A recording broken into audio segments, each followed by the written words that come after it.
Hello and welcome to the Michael Mamas Show.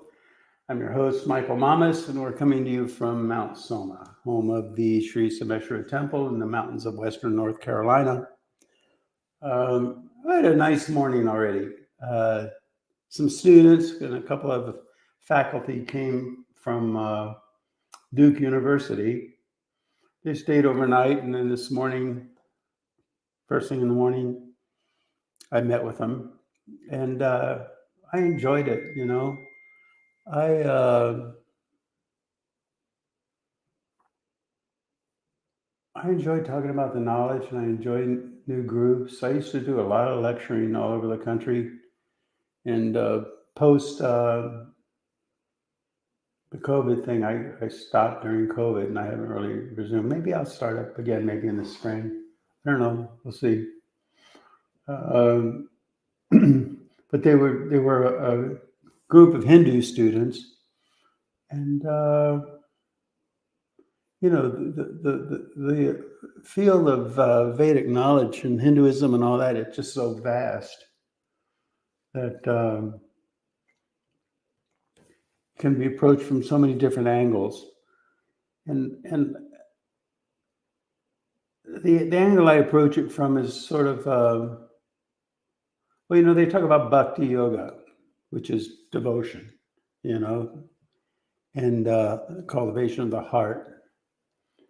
And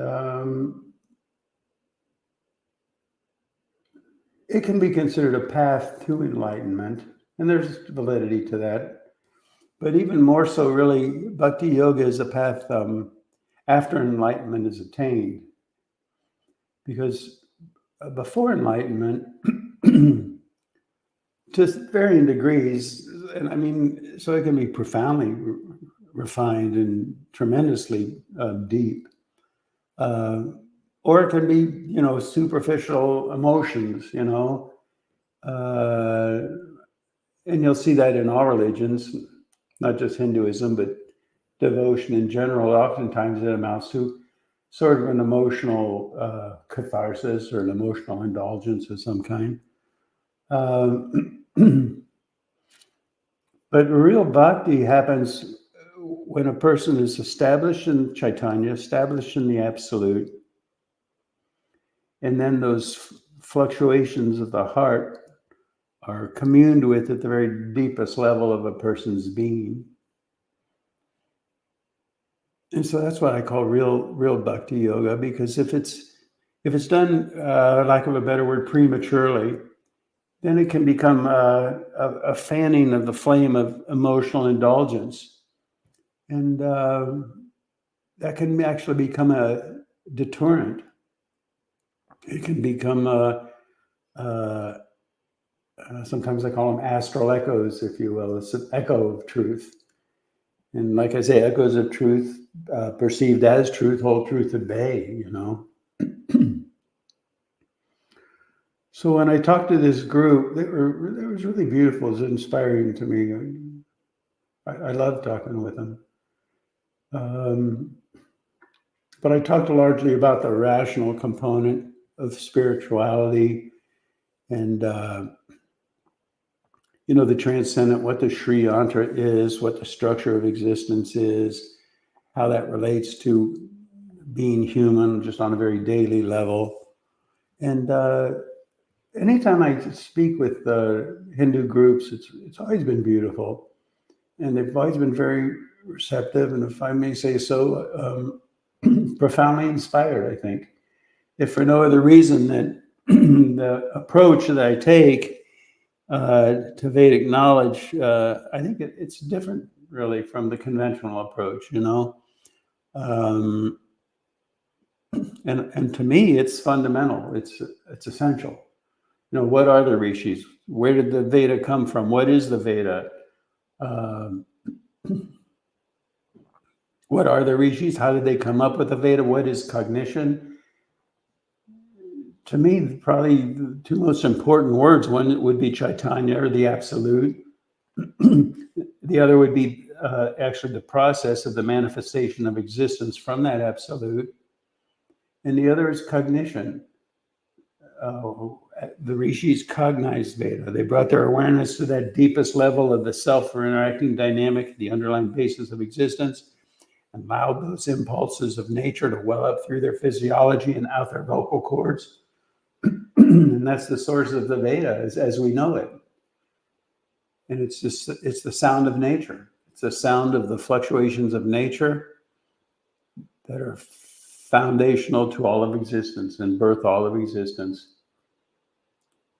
And so it's like there's a physics, you could call it a physics of the Veda. But then I also talked with them about how,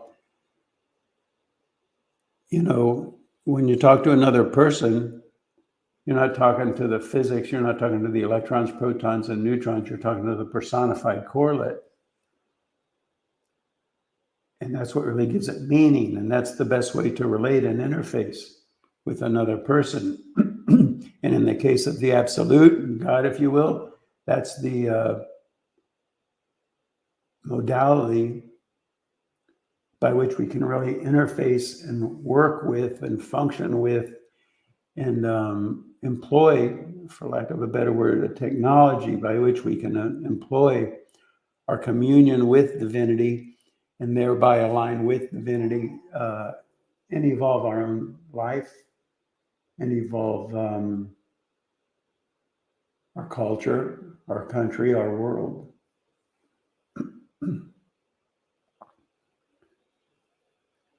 But we've largely gotten away from that. So many people are leaving religion now.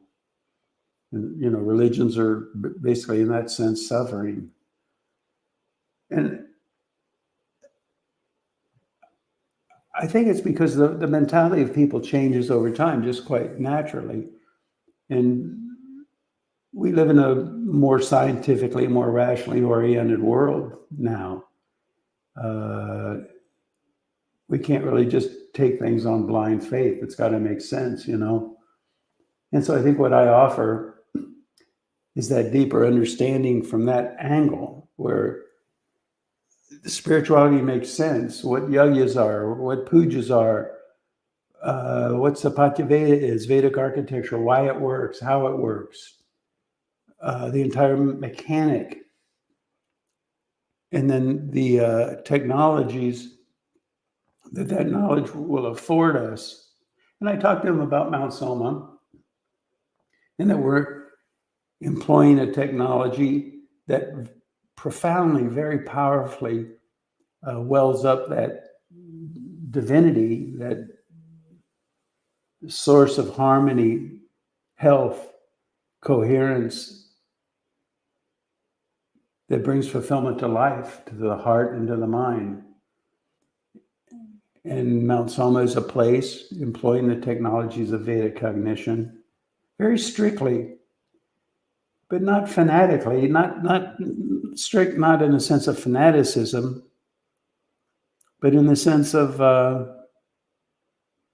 rationality. I mean, we use cell phones to communicate through the heart with other people, but nevertheless, the technology is rigorously scientific and adhered to. Otherwise, the cell phone doesn't work. And really, I mean, just the truth is, in the realm of Hinduism, a lot of that has slipped through the fingers of modern times. There are Vedic scholars that know way more about all that than I do. But as far as making it accessible to the people, a lot of it is lost. Like even the Gayatri Mantra. I mean, Gayatri Mantra is supposed to be chanted very quietly and by people with the appropriate physiology. But even in India today, they blast it out in loudspeakers. And it's not consistent with the true nature of the whole thing, and that's just one example. So, they talk about, I talked about building an enlightened city. And I said, you can build a violin, I told them, but to build a fine musical instrument, a really fine, masterful violin, is a subtle, sublime, and elusive art for many reasons. Even in the course of Mount Soma, there have been so many things that could have pushed us in a direction not really consistent with the rigors of the purity of the knowledge.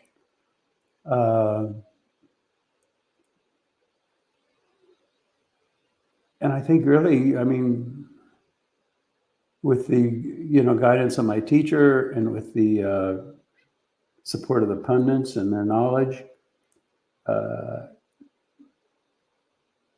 I've really been most diligent about the adherence to that knowledge and that process. And there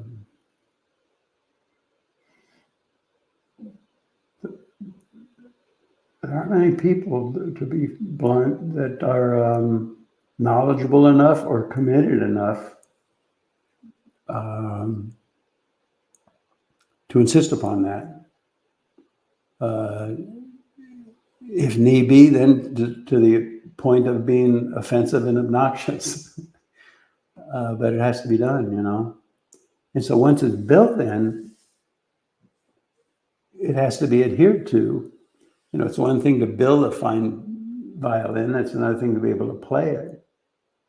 And to play it with that artistry throughout time, which is why we're actually focusing now, because I'm not going to be around forever, and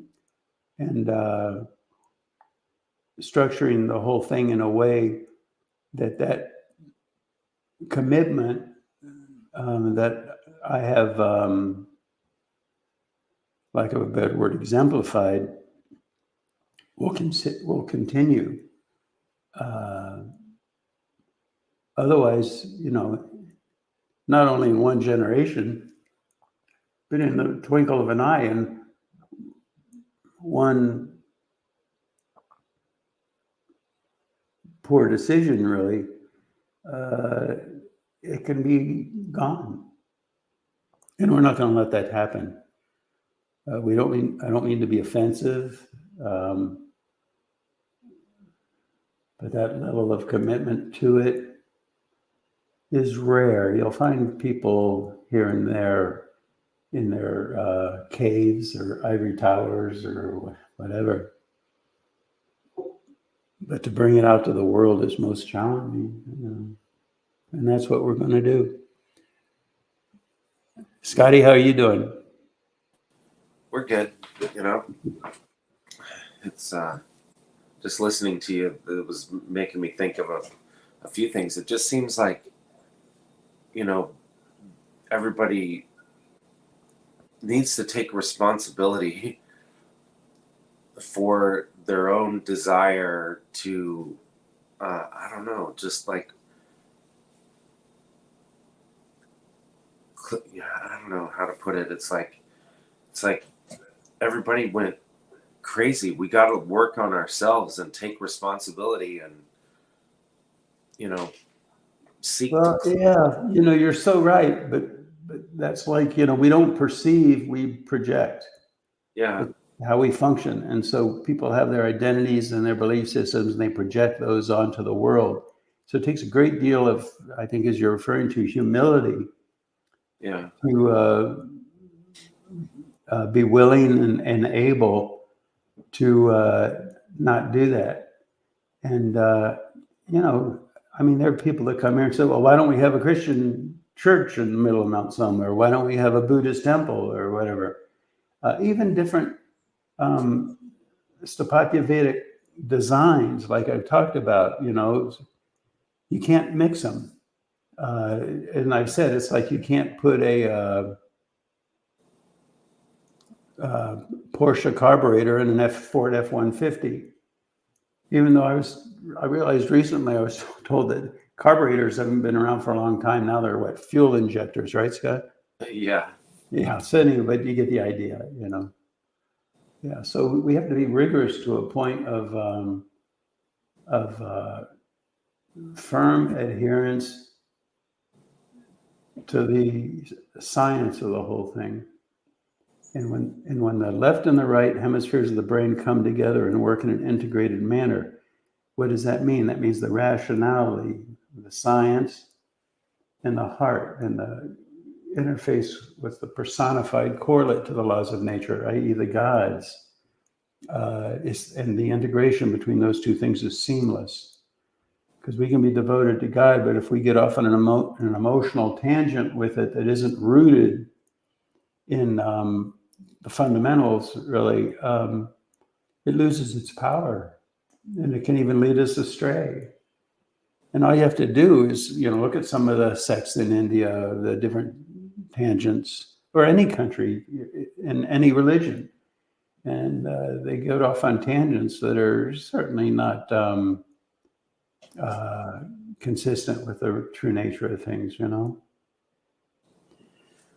So anyway, it was a beautiful talk, and I could have gone on and on. I mean, it's almost pinches the heart, the idea that we can't talk every day, There's so much knowledge, and it's so beautiful, and the world so desperately needs it,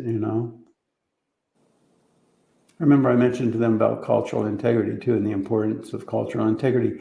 And the thing is, society, it still doesn't get it, I mean, with the open borders, and in Germany, it was a big thing, and Sweden, I guess, and France, and Italy, all over, really, Greece, Turkey, all over. They're realizing that, mixing different cultures in a kind of with reckless abandon, if you will, it doesn't work. But they still haven't put it together that there's a difference between cultural integrity and adherence to cultural integrity versus racism. Racism is just cultural integrity gone insane.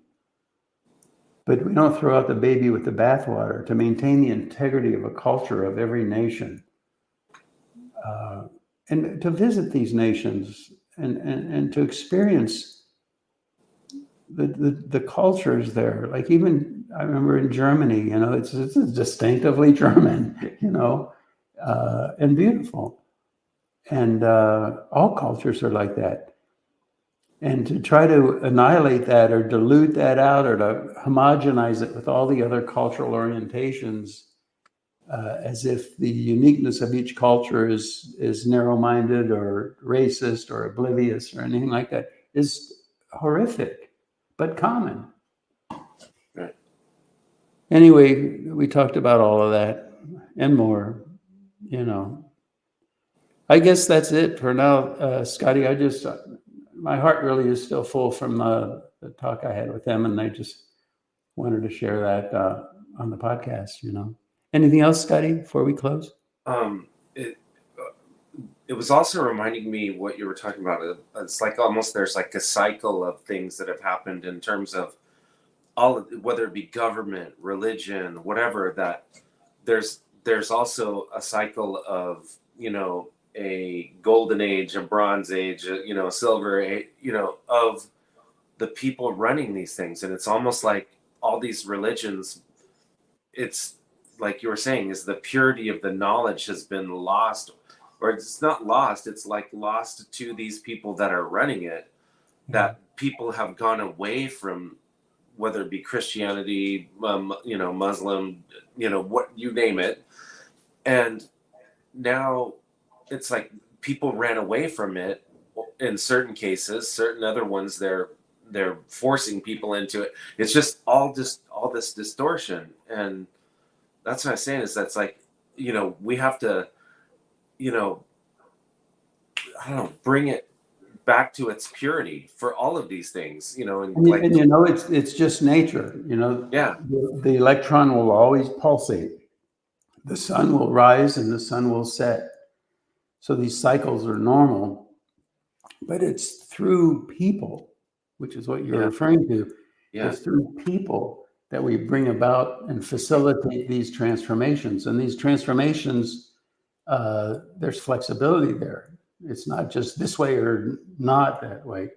We can have transformation into a golden age that is seamless and smooth and beautiful, or can we have one that's an Armageddon, you know? And we're going, I mean, let's face it. You even look at the presidential election and the two extremes that are in conflict. How's that going to shake out? Is it going to be a gentle transformation, or is it going to be an Armageddon? And a lot of people are, people are saying we're on the verge of World War III. I watch the news. I believe in watching the news in different channels. I watch CNN, I watch ABC, I watch Fox, I watch Newsmax. What else, just to see what they're all thinking and to get a feeling for the different perspectives to see, because that's what really telling you what's going on in the world, is to see both sides of the dynamic,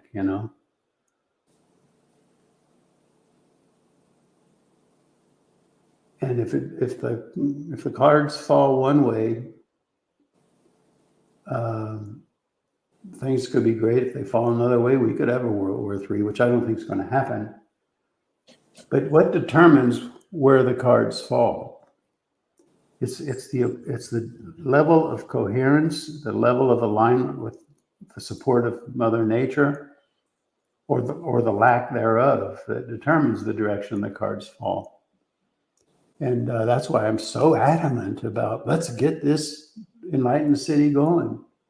I mean, it's underway, but we have a long way to go, and it's just a matter of money. And though to the individual, it sounds like a huge amount of money, in the greater scheme of things, it's nothing. It's insignificant. Price of one airplane, And so that's what we're about. It's really the degree of alignment with natural law that determines the smoothness of the transition from one yuga to the next. Just that simple. Okay, everybody. Well, thanks for listening, and I hope you don't mind me being a little reflective. My heart was touched meeting with those people and those students, and I just wanted to share it. Thanks for listening. We'll talk to you next.